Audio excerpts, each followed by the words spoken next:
Hello.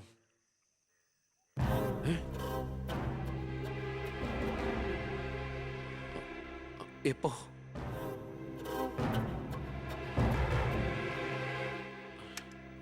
മുൻ വിദ്യാഭ്യാസ മന്ത്രി ബാലഗംഗാധര മേനോൻ കാർ അപകടത്തിൽ കൊല്ലപ്പെട്ടു. ആഭ്യന്തരമന്ത്രി ശ്രീ ബി കൃഷ്ണകുമാറിന്റെ പിതാവാണ് കൊല്ലപ്പെട്ട ബാലഗംഗാധര മേനോൻ. സംഭവസ്ഥലത്തു നിന്നും ലോറി ഡ്രൈവറും ക്ലീനറും ഓടി രക്ഷപ്പെട്ടു. മൃതദേഹം പോസ്റ്റ്മോർട്ടത്തിന് ശേഷം ചിറ്റാരിക്കരയിലുള്ള സ്വവസതിയിലേക്ക് കൊണ്ടുപോകും.